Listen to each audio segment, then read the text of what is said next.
professional auto mechanics know, and most consumers don't, there are two belts at the business end of an engine, formerly called the front of the engine until transverse engines confuse the issue.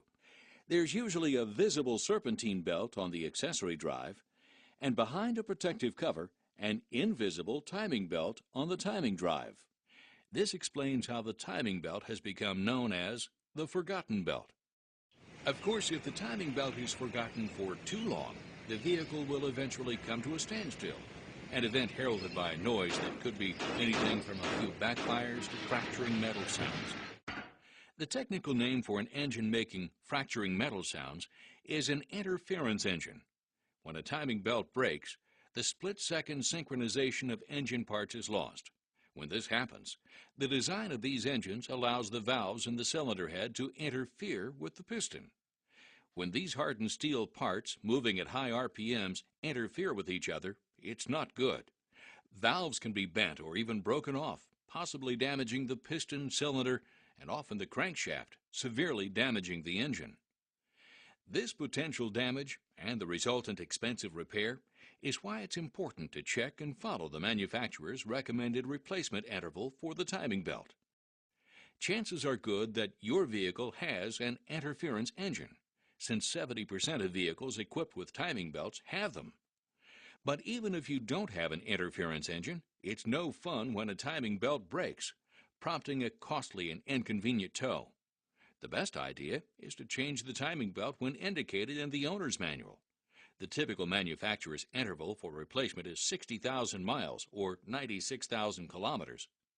Current timing drives have more parts than they did in the good old days. Modern engines have anywhere from 1 to 4 camshafts run by the timing belt.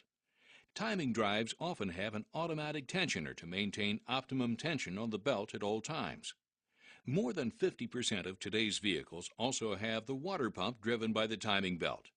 Finally, to help direct the path of the timing belt, there's an idler pulley or two. Let's face it, there's a lot happening under that cover that's hiding the forgotten belt. Let's talk about that cover for just a minute. First of all, it's behind the accessory belt drive, which must be removed. The cover, in addition to hiding the forgotten belt, more importantly keeps out dirt, gunk, and assorted crud.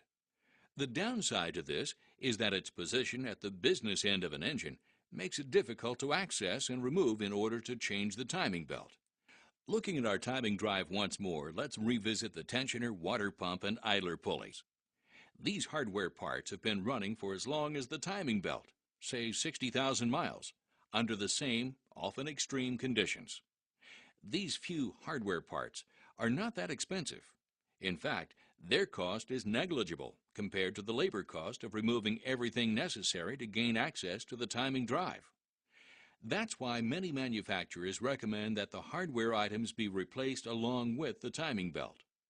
Replacing the hardware components makes sense for another even more compelling reason.